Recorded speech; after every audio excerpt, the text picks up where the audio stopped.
y las luces y las tinieblas resplandecen. Estaba solamente indica que estábamos hablando, estaba hablando el tiempo que viví en Birmingham con mamá. Yo visitaba ocasionalmente la iglesia de Mountain Brook, es una iglesia que queda en un centro que se llama Pelan, en Alabama. Y allí se encuentra una iglesia que posteriormente, muchísimos años después, pastoreó el pastor David Glass. David Glass es uno de los pastores que Dios ha usado más para tratar de traer un despertar, un mover de despertar dentro de la iglesia. Él trabaja para los bautistas del sur y de las primeras cosas en ese entonces David Glass tenía alrededor de unos 30, 35 años más allá, cuando fue nombrado pastor de esta iglesia de Mountain Brook. Y cuando él llegó, lo primero que hizo fue empezar a darle la vuelta a todo lo que la gente había estado acostumbrada durante mucho tiempo. Era una iglesia, o es una iglesia muy grande, cerca de 3.000 miembros, tiene congregaciones étnicas, hispanas, coreanas, japonesas. Es una iglesia muy grande y ustedes saben que los bautistas se mueven mucho en el área de las misiones. Entonces, dentro de los grandes cambios que trajo David Glass a esa congregación fue que los domingos estaba esperando la congregación. Y esta congregación tiene el área del púlpito, el área del frente es un área muy grande porque tiene una orquesta con muchísimos músicos y muchísimos cantores. Entonces la gente estaba acostumbrada a que el tiempo de la alabanza ahí estaban cerca de, creo, 50, 60 personas dirigiendo la alabanza de una manera tremenda, con instrumentos de música, con muy buenas voces, todo estaba listo. Y ese día David Glass y el Señor también estaban listos para esperar a la congregación, porque cuando llegó la congregación, David Glass se paró al frente y dijo: bueno, mis hermanos, vamos a empezar a adorar. Y como siempre, como era de costumbre, todo el mundo se puso en pie y estaba callado esperando a que fuese a salir el músico principal y a que ahora los cantores iban a empezar a elevar sus voces y los instrumentos iban a empezar a sonar para que empezara el tiempo de la alabanza. Para la sorpresa, cuando llegó el plan de hermanos, vamos a orar con Dios. Bueno, ¿qué comenzó? Hoy no hablamos, porque música no es equiparable a la adoración. Son dos cosas profundas, pero que nunca podemos confundir. Y ese día fue un choque terrible para la iglesia, porque empezaron a mirarse unos a otros y a decir: ¿ya qué vamos a hacer? ¿Qué se supone que hacemos en el tiempo de la adoración? Siempre van a cantar. Entonces ahora yo qué hago. Y fue una mañana de mucha confusión, pero al mismo tiempo de mucha conformación, porque no podemos acostumbrarnos a que el equipo de alabanza son los músicos que se colocan aquí encima. Nunca podemos pensar eso. El equipo de alabanza somos nosotros, la iglesia de Dios.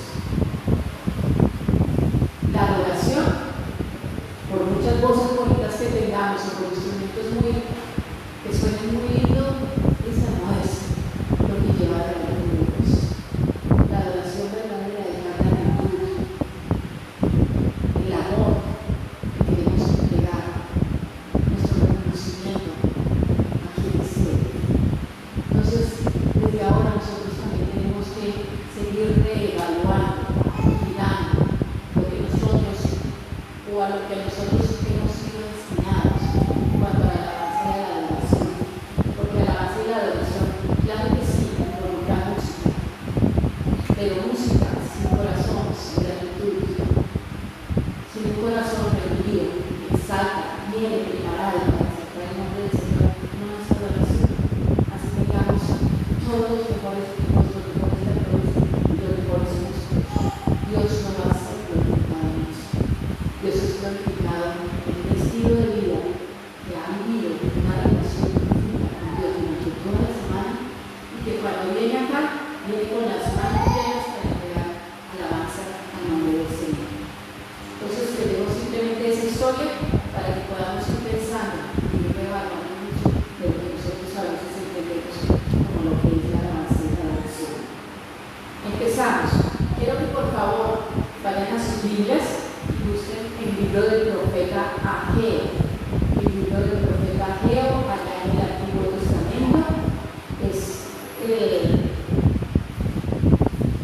antemenú de los profetas. Está Ageo, Zacarías y Malaquías. Y ahí se termina ya el Antiguo Testamento. Es un libro muy pequeño, solamente tiene nuestras Biblias ocupa una hoja o un poquito menos, pero es un libro con altísimo contenido de la palabra de Dios para cada uno de nosotros. Debemos estar enfocados precisamente en este profeta y en el mensaje que tiene para el pueblo de Dios. Ya lo tenemos, ya lo encontramos. ¿A alguien le hace falta una Biblia? Para que María, por favor, usted levante la mano, María pueda compartir una Biblia con ustedes. Veamos, Ageo capítulo 1. En el año segundo del rey Darío, en el mes sexto, en el primer día del mes, vino palabra de Jehová por medio del profeta Ageo a Zorobabel, hijo de Salatiel, gobernador de Judá, y a Josué, hijo de Josadat, sacerdote, diciendo: así ha hablado Jehová de los ejércitos, diciendo: este pueblo dice, no ha llegado aún el tiempo de que la casa de Jehová será reedificada. Entonces vino palabra de Jehová por medio del profeta Ageo, diciendo: es para vosotros tiempo, para vosotros de habitar en vuestras casas aprisionadas, y esta casa está desierta. Pues así ha dicho el Señor Jehová de los ejércitos: meditad bien sobre estos caminos. Sembráis mucho, pero recogéis poco. Coméis y no os saciáis. Bebéis y quedáis sedientos. Os vestís y no os calentáis. Y el que trabaja a jornal, recoge su jornal en saco roto. Así ha dicho Jehová de los ejércitos: meditad sobre vuestros caminos. Subid al monte y traed madera y reedificad la casa, y pondré en ella mi voluntad y seré glorificada, ha dicho Jehová. Buscáis mucho y haréis poco, y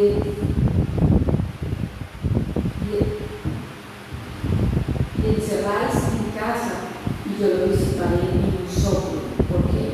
Dice Jehová de los ejércitos: por cuanto mi casa está desierta y cada uno de vosotros corre a su propia casa. Por eso se detuvo de los cielos sobre vosotros la lluvia, y la tierra detuvo sus frutos. Y llamé la sequía sobre esta tierra, y sobre los montes, sobre el trigo, sobre el vino, sobre el aceite, sobre todo lo que la tierra produce, sobre los hombres, sobre las bestias, sobre todo trabajo de manos. Oyó Zorobabel, hijo de Salatiel, Josué, hijo de Josadat, sumo sacerdote, y todo el resto del pueblo, la voz de Jehová y la palabra del profeta Ageo, como le había enviado Jehová su Dios, y temió el pueblo delante de Jehová. Entonces Ageo, enviado de Jehová, habló por mandato de Jehová al pueblo diciendo: yo estoy con vosotros, dice Jehová. Y despertó Jehová el espíritu de Zorobabel, hijo de Salatiel, gobernador de Judá, y el espíritu de Josué, hijo de Josadat, sumo sacerdote, y el espíritu de todo el resto del pueblo, y vinieron y trabajaron en la casa de Jehová de los ejércitos su Dios en el día 24 del mes sexto, en el segundo año del rey Darío. Amén. Este profeta es de los profetas que yo más amo, con el que tengo una especial relación de recordación. Ustedes me dirán por qué. Porque el año 1999 el Señor nos había hablado de orar por las naciones musulmanas, y en medio de este orar por las naciones musulmanas, un día mis esposos estaban en una reunión, estaban hablando específicamente con un país llamado Bangladesh, que queda allá en el sur de Asia, al ladito de la India, un país muy pobre, en el que rige el Islam. Y ese día estábamos orando específicamente porque el Señor mandaba obreros a las iglesias. Y estando orando por eso, mi esposo estaba orando porque yo estaba con mis dos niños, era un tiempo de ayuno y oración que me había quedado en la casa con los dos niños. Martín, literalmente, sintió de parte del Señor que el Señor estaba diciendo: ora, pero está bien, de parte de la respuesta a esa oración,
nos llegó este profeta.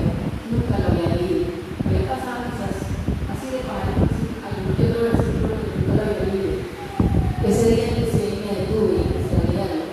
Y ese día la palabra del Señor llegó de una manera muy clara en el sentido de que el Señor me dijo alrededor del mundo, mi casa, en muchos lugares, está desierta, está destruida, está en ruinas.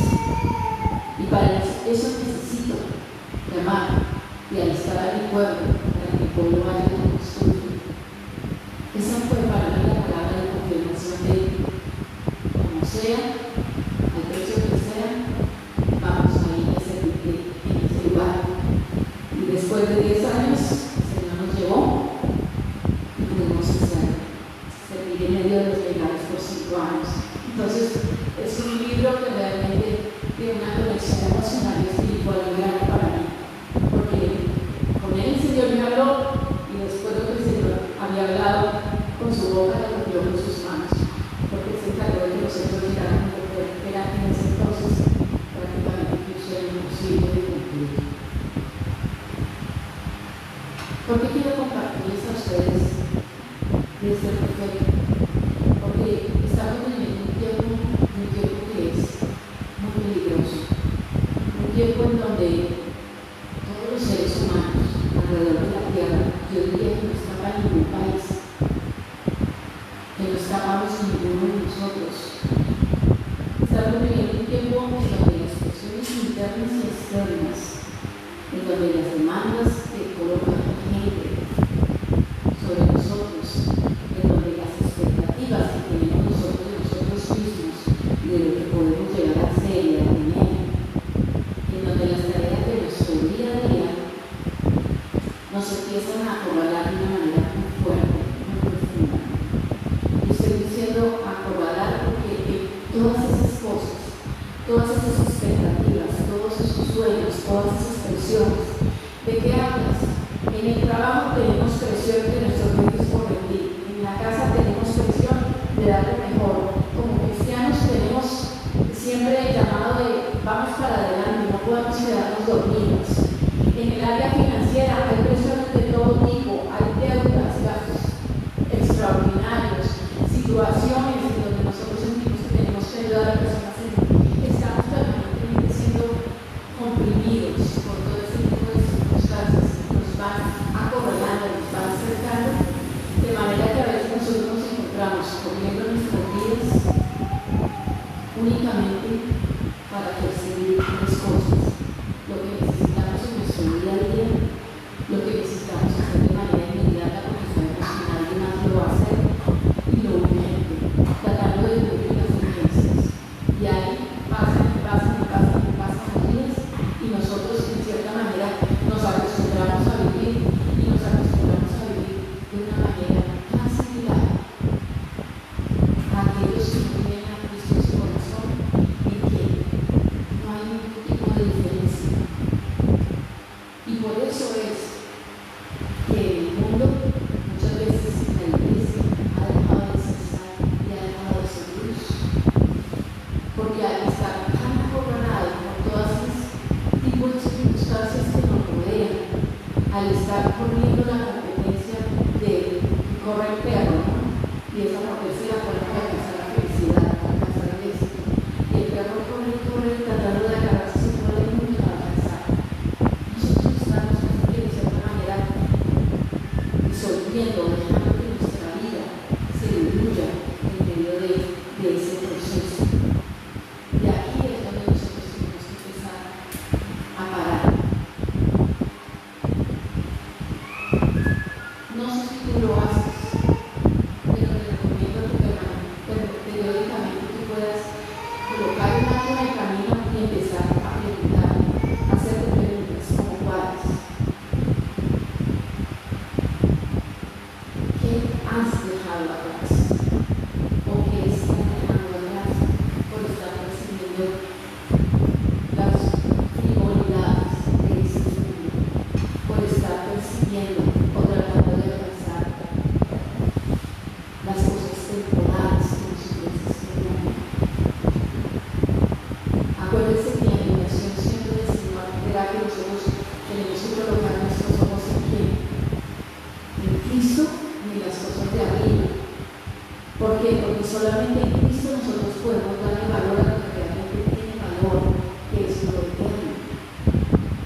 de las nuevas necesidades que el mundo nos ofrece y empezamos a perder lo más importante.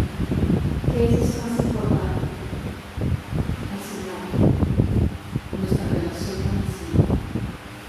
Empezamos a perder la perspectiva de lo del mundo. Entonces nos preparamos de una manera muy fuerte para vivir lo mejor que podamos hacerlo aquí. Y a veces nos acostumbramos tanto aquí y nos pensamos que Moisés dijo en el Salmo 70, 80, los más robustos, y después que uno vamos. Y entonces perdemos el vivir una vida llena de sabiduría, ya dejamos de contar nuestros días, ya perdemos la perspectiva de lo eterno y empezamos a ser atrapados por todo un sistema que nos mantiene ocupados tras todo lo que es temporal, tras todo lo que se va a quedar acá, que no va a pasar en la eternidad. Y muchísimas veces dejamos abandonar nuestra relación con el Señor y al Señor mismo. Entonces tenemos que empezar a preguntarnos si nosotros estamos siendo parte de ese proceso, si estamos dejando que nuestras vidas empiecen a correr a la velocidad que el mundo nos lo está requiriendo cada vez para que olvidemos completamente el camino de nuestro plan, la perspectiva de nuestro Dios. Eso nos habla, eso lo hace el mundo y el mundo tiene consecuencias. Aquellos que lo conocen y no tienen a Jesús su corazón, y corren hacia el mundo, no va a tener un tipo de bendición, solamente una vida vacía, una vida completamente frustrada en muchas ocasiones, una vida de desánimo porque no se van a alcanzar las metas que se tenían trazadas, una vida de agotamiento. Pero para nosotros los hijos de Dios, eso empieza a afectar de una manera muy fuerte nuestra salud espiritual.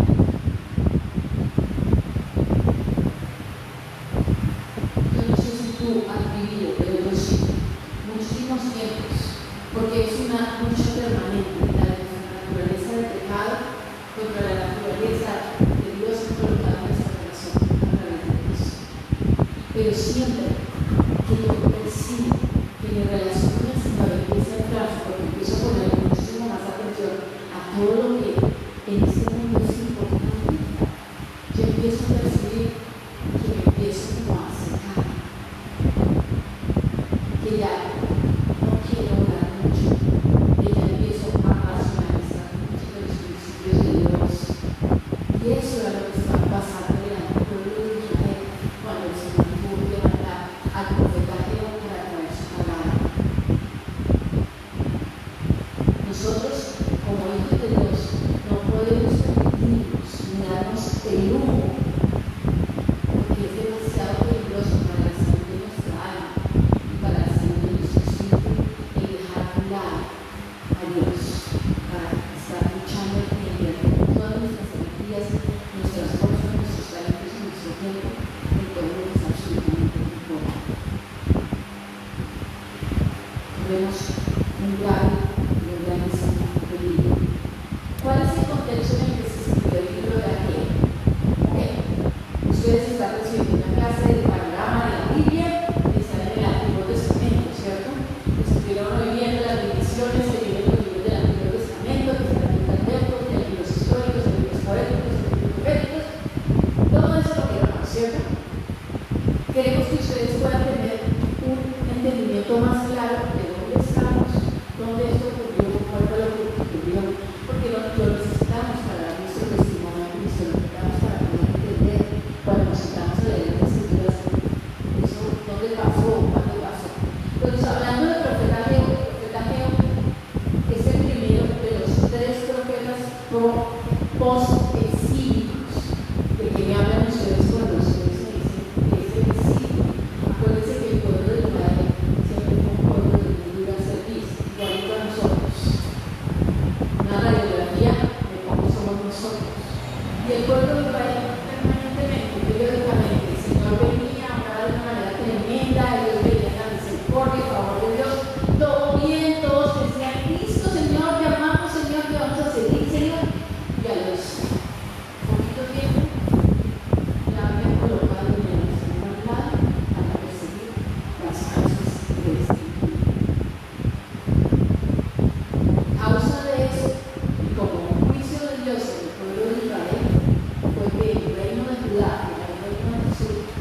ustedes no obedecen esta amonestación que yo estoy enviando, va a venir un pueblo que se los va a llevar cautivos.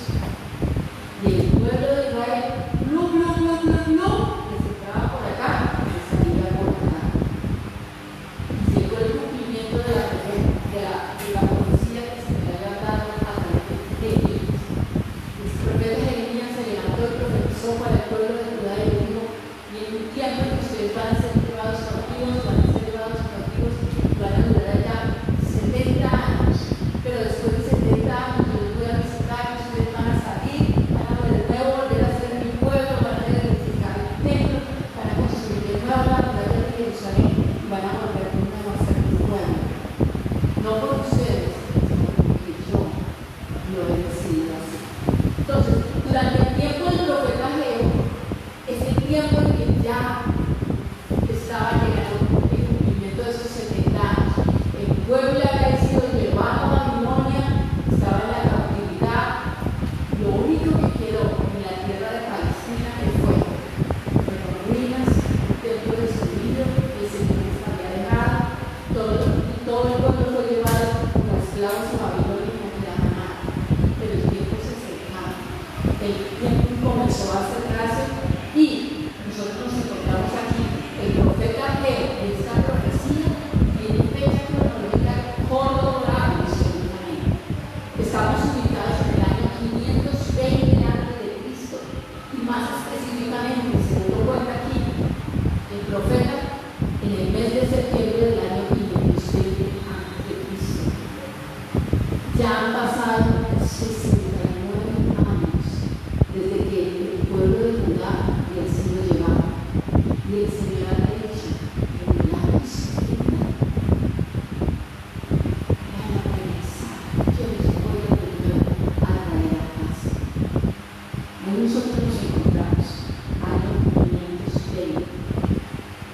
Como les dije, si ustedes después quieren corroborar, Jeremías capítulo 25, versículos 12 al 13, es donde el profeta Jeremías dice: ustedes van a ser llevados con 70 años, pero después de 70 años el Señor lo va a visitar, ustedes van a volver a tener a Jerusalén. Entonces, los tres profetas que son voz espíritu son Ageo, Malaquías y Zacarías, los últimos tres libros del Antiguo Testamento. El proceso en el que el Señor los llevó para que ellos regresaran se inició mucho antes. Dios tocó el corazón del rey Ciro, que era un rey completamente pagano, que no conocía al Dios de Israel, y en el año 538 dejó de los primeros, el primer remanente del pueblo de Judá, que regresara con una encomienda de reconstruir los muros de Jerusalén. Y ahí nosotros lo vemos años 538. ¿Qué pasó en el año 536? Se inicia toda la que es la labor de la reconstrucción de los muros y el inicio de los cimientos del templo del Señor de nuevo. En el año 544, ya llevaban 2 años que estaban construyendo y iban bien. Dice la narración en Esdras que ya el muro llegaba a esta altura y era una ciudad grande. El pueblo que había salido al que se le había sido encomendada la misión de construir ese hermoso muro no fueron muchos, pero tenían un corazón que ardía con pasión por ver de nuevo los muros de esa ciudad ser levantados y preparar todo, porque ellos sabían que Dios estaba moviendo detrás del escenario todo para que su pueblo pudiera regresar. Y estaban haciendo muchísimo fervor, con mucha pasión. Ahí está. Y entonces los pueblos que nos visitaban, estaban alrededor, empezaron a venir y a molestarnos, a tratar de desanimarnos. Y poquito a poquito ellos empezaron a que allá no escuchar la promesa de Dios, de que Dios, el tiempo se acercaba, Dios iba a venir, Dios iba a volver a su pueblo y de nuevo iban a ser su pueblo y su Dios. Y empezaron a escuchar que la voz del enemigo que les decía: ustedes son poquitos, ustedes no pueden.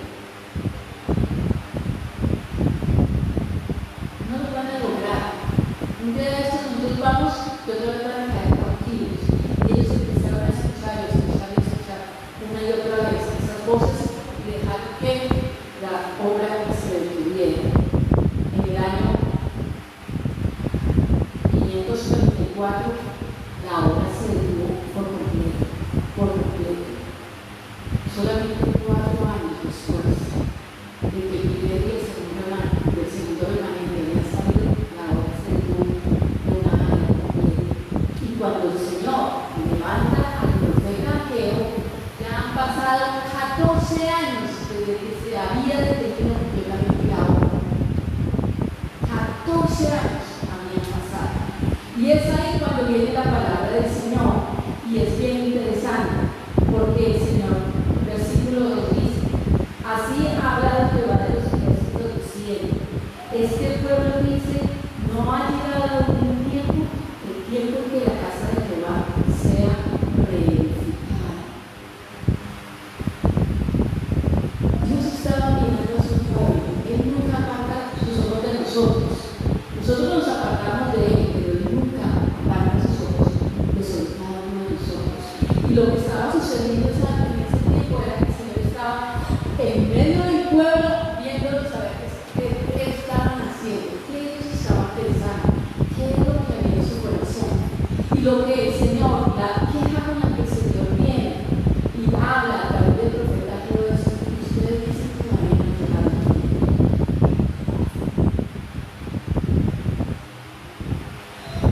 18 años atrás, el Señor había movido todo para que ellos pudieran salir y tener todo listo para que cuando llegase el cumplimiento del tiempo, el pueblo de Israel saliera todo de nuevo. Cuando ellos llegaran, vieran todo el muro listo, el templo hermoso allá en el centro, con un tabernáculo, la presencia de Dios declarando su voluntad desde ese lugar. El Señor llega y lo que encuentra es que todos ellos están demasiado ocupados, cada uno corriendo por su propia vida, cada uno corriendo tras sus propias metas, cada uno construyendo su propio reino, cada uno preocupado por tener la casa más bonita, cada uno preocupado por ponerle la mayor cantidad de adornos y de artesonados a sus techos. La casa del Señor, esa era la casa del Señor. Era increíble, pero el pueblo todos los días, cualquier persona que perteneciera al pueblo salía de su casa y se encontraba con muros a medio hacer, con un templo que se quedó solamente con parte de los cimientos y el nada. Pero miraban hacia sus casas y veían los condominios perfectamente bien habilitados, bien adornados, bien puestos. Y esa era la primera vez. Versículo 3. Entonces vino palabra de Jehová por medio del profeta Ageo, diciendo: es para vosotros tiempo, para vosotros de habitar en casas de sus padres, que esa casa está desierta. Pues así ha dicho Jehová de los ejércitos: meditad bien sobre vuestros caminos. Miren, muchísimas, les voy a enumerar varias de las excusas que ellos colocaron delante del Señor, todas excusas muy, entre comillas, espirituales. ¿Qué tipo de excusas ellos colocaron? Pues la tierra está desolada, Señor, todavía no han llegado todos los que tenían que llegar. No se entiende. Otra de las excusas que ellos pusieron: Señor, el trabajo es duro, nosotros somos poquitos. Otra excusa: no tenemos ni suficiente refuerzo, dinero ni suficientes recursos para poder seguir edificando lo que tú nos mandas hacer. Encima de todo, Señor, mira lo que está pasando en los últimos años. Sembramos, las cosechas no son nada buenas. Los enemigos siguen ahí, siendo hostiles contra nosotros. Y más que cualquier otra cosa, muchos de ellos, al igual que lo que hizo el pueblo de Egipto después de salir y estar en el desierto, recordaban a Babilonia y decían: allá vivíamos muchísimo. Entonces, todas fueron excusas que el pueblo de Israel colocó, que tenían en su mente y en su corazón para decir al Señor: Señor,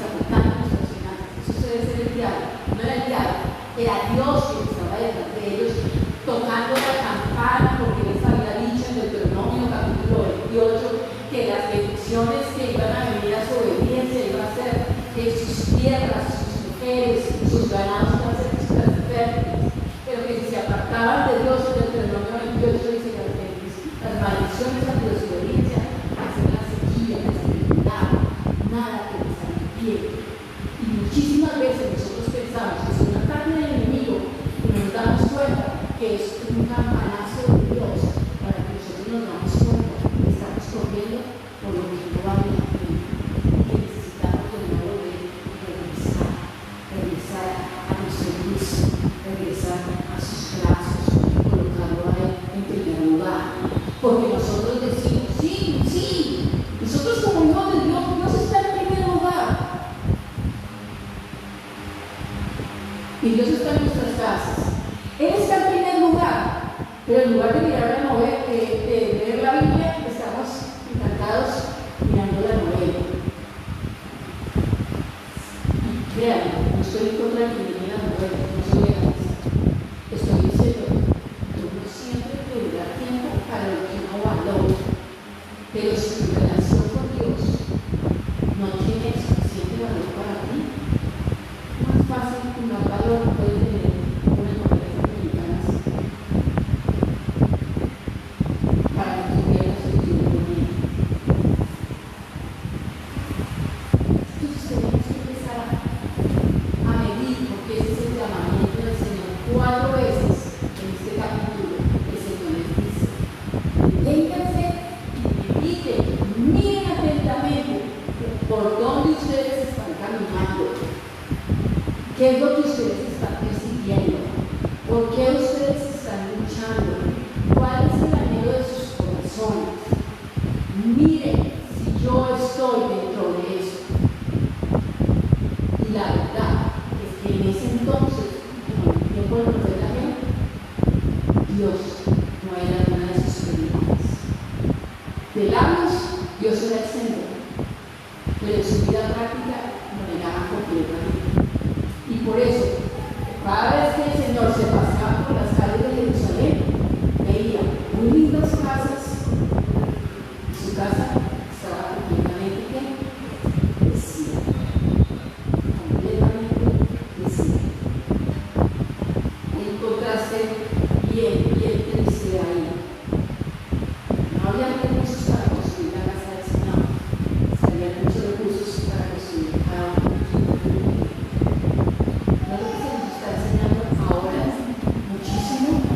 No es lo que nos enseña el humanismo nos está enseñando a que el hombre es lo primero, a que te tienes que amar en primera instancia a ti mismo. El Evangelio dice que aquellos que han nacido de nuevo buscan su propio bien, buscan a Cristo y servir a su propio. Ellos pasan por su lugar.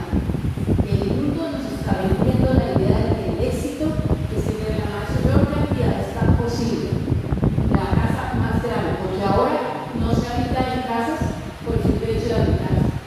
Ahora las casas son construidas por el simple hecho de querer mostrarles que tenemos más grande, más lujoso, más cosas. Estamos todo el tiempo persiguiendo que tener. Por eso vivimos en la generación, en el tiempo de más. Tenemos que empezar a considerar que esas cosas están afectando nuestro corazón. Tenemos que empezar a meditar. A veces, muchas veces, uno se encuentra con muchísimos cristianos que están pasando por tiempos demasiado difíciles, económicamente, emocionalmente, en su familia, en su vida, en sus relaciones como pareja, todo. Y uno se pregunta, ¿cuál es la causa o la razón más importante? ¿No será que nos hemos ido alejando del Señor como consecuencia de todas esas cosas?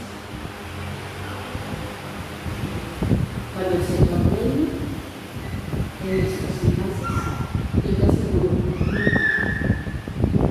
que habla aclaración. No creo en el Evangelio de la prosperidad, mal llamado.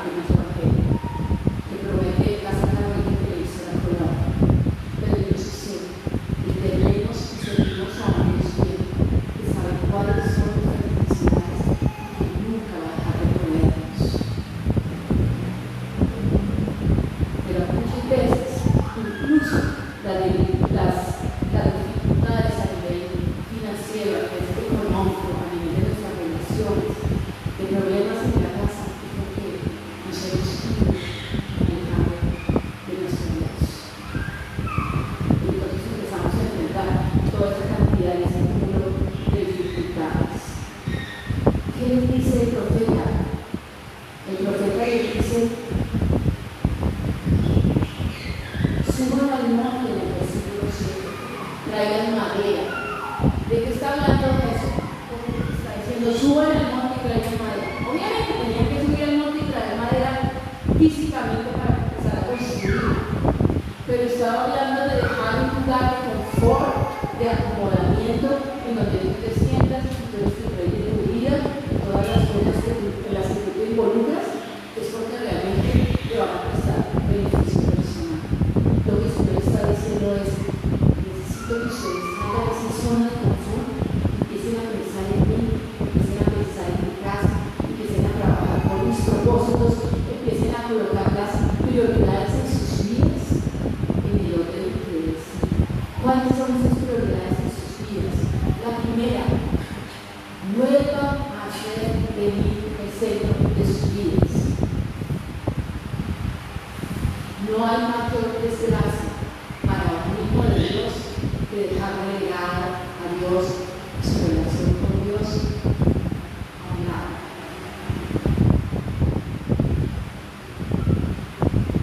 Tú vas a empezar a ver los síntomas, vas a empezar a ver la tos, la fiebre y los moquitos, porque es una vida que empieza a afectar y tú vas a empezar a ver que no vas a ser lo mismo. Aún tú como persona no vas a ser la misma, porque te has alejado completamente del Señor. Entonces tenemos que hacer a Dios nuestra prioridad. Sara Cristina una vez dijo que Dios había diseñado el corazón del hombre y había dejado un vacío, un huequito ahí. Y ese es el huequito que todos los seres humanos tratamos de llenar con cosas. Pero ese es el huequito que el Señor Jesús dejó acá en cada uno de nosotros para ti.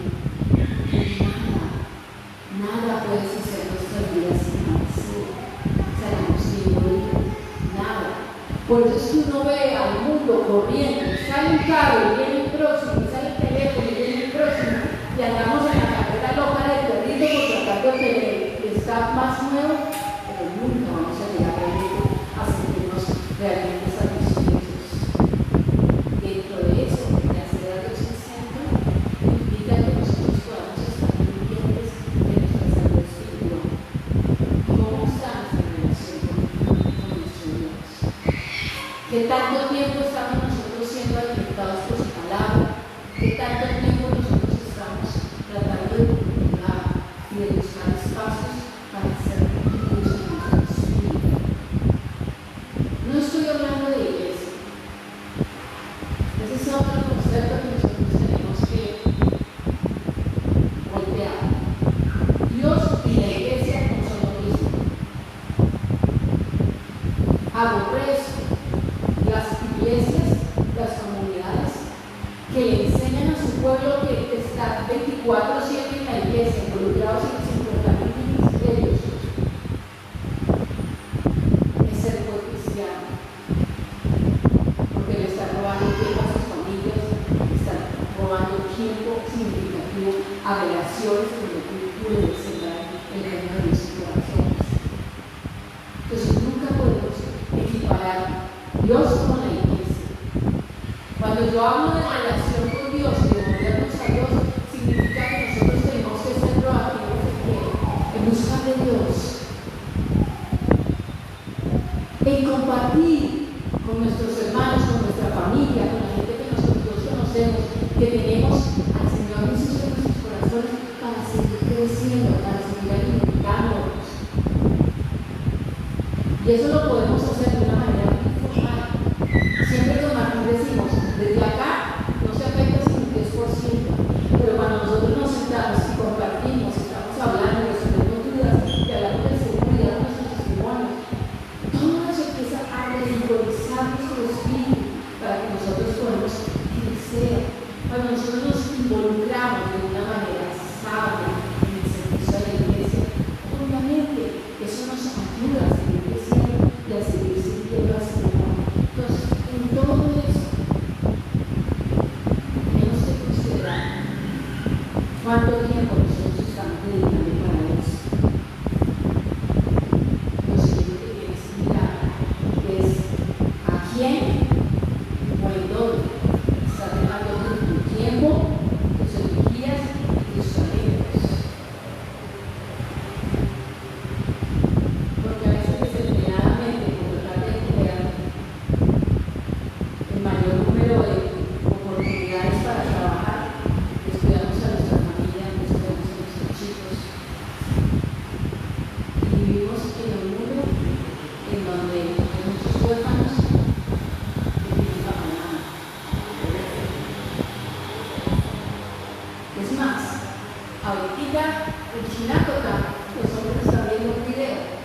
un video de Focus on the Family que se llama ¿Dónde está papá?, dado por el doctor Doxer.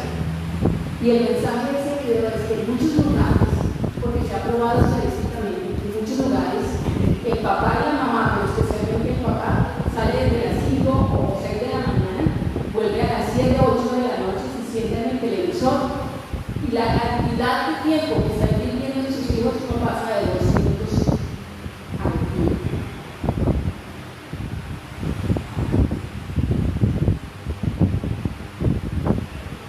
Dios pone un gran énfasis en el valor que deben tener nuestros hijos y nuestras familias.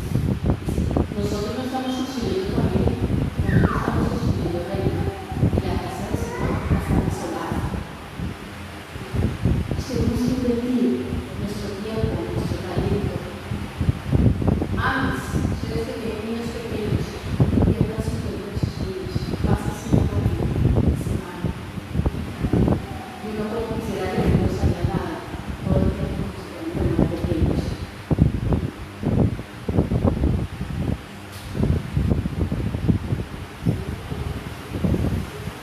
Para que nosotros podamos volver de su producto y edificar la casa del Señor, nosotros tenemos que venir al Señor para arrepentimiento. Solamente el Espíritu de Dios puede venir a confrontarnos de tal manera que nosotros podamos ser lo suficientemente honestos como para admitir que nosotros nos estamos saliendo, que nosotros hemos dejado al Señor regado atrás, que el Señor ya no puede poner lugar en nuestras vidas. Y quizás está por ahí en la cuarta, en la quinta, en la sexta, pero yo tengo otras prioridades que son mucho más importantes. El Espíritu de Dios es el único que puede vivir y por su palabra hacer con cada uno de nosotros lo que el Espíritu de Dios hizo en el tiempo del profeta Ageo. Cuando el profeta Ageo habló al corazón del pueblo escuchó la voz de Dios y el pueblo obedeció, se arrepintió y obedeció. ¿Y saben qué pasó? Lo que ellos no habían podido hacer en 18 años, en 4 años, la obra fue completada. Lo que nos demuestra que en el año 516 antes de Cristo, los muros del templo, la presencia del Señor, estaban listos y el pueblo de Judá, que había regresado a la cautividad, estaba allí. Y de nuevo Dios era el Señor. Entonces, hermanos, excusas tenemos miles. Necesitamos construir la casa del Señor. Y la palabra final es: ¿cómo está la casa del Señor en tu corazón? Recuerda de tiempos en donde añadías todos los días muchos ladrillos, en donde tu corazón latía por aprender más de Dios. Pero quizás ahorita te encuentras en el tiempo en que te da pereza ver las escrituras, que te cuesta trabajo, incluso muchas veces tener la actividad.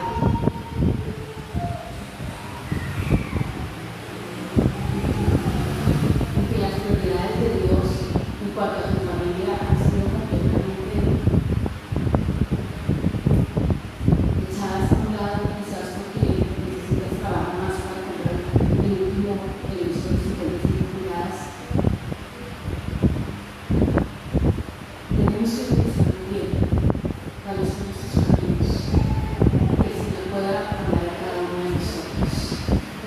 Ahora, el mensaje de Ageo no es mañana, es ahora, el tiempo en que el Señor quiere seguir construyendo su casa en nuestras vidas, su trono en nuestras vidas. Y lo estoy hablando a todo nivel, a nivel personal, a nivel familiar, a nivel eclesiástico. Dios tiene que venir y empezar a tomar este primer lugar. Oremos. Señor, te doy gracias. Gracias por tu palabra dada para el profeta Ageo. Gracias por tu palabra dada por tu Espíritu Santo a cada uno de nuestros corazones. Te pido, Señor Jesús, que tú a través de tu Espíritu Santo puedas venir, Señor, inquietar nuestros corazones, inquietar cada una de nuestras vidas. Déjanos ver donde cada uno de nosotros nos hemos estado equivocando, como dice tu palabra a la iglesia de Éfeso, que nosotros podamos mirar el punto donde empezamos a caer y retornar de nuevo a ti, Señor. Ayúdanos con tu gracia, Señor. Ayúdanos a meditar sobre nuestros caminos, a meditar en nuestras obras, a meditar en nuestras prioridades, a meditar en nuestro estilo de vida, a meditar en nuestras metas personales y familiares y a colocarte a ti en el centro de cada una de ellas. Podemos ganar el mundo, Señor, pero si te perdemos a ti, somos más miserables. Hemos perdido, Señor, tu gloria, hemos perdido tu propósito, hemos perdido tu vida en nuestras vidas, cuando hemos estado corriendo a lo temporal, a lo que se va a quedar, Señor. Por eso yo pido que tú hables a nuestro corazón. Tú nos conoces con nombre propio, tú sabes nuestro levantarte y nuestro acusarnos, Señor. Te pido que tú traigas por tu espíritu convicción y por tu palabra, que tú traigas verdadero arrepentimiento y que nosotros podamos, como el pueblo de Judá, pueblo tuyo, Señor, subir al monte y empezar a construir y a cumplir la misión, que a nivel personal, a nivel familiar, a nivel de tu cuerpo y en la vida que hemos dado con nosotros. Ayúdanos, Señor, a entender que ahora es el tiempo de levantarnos y construir tu casa en nuestras vidas, en nuestra familia, en nuestros semejantes, en las personas que están aquí fuera que no conocen de ti. Ayúdanos, Señor, a hacer luz y sal sobre esta tierra en el nombre de Jesús. Amén. Entonces, hermanos, para el próximo domingo de nuevo seguimos insistiendo. Yo sé que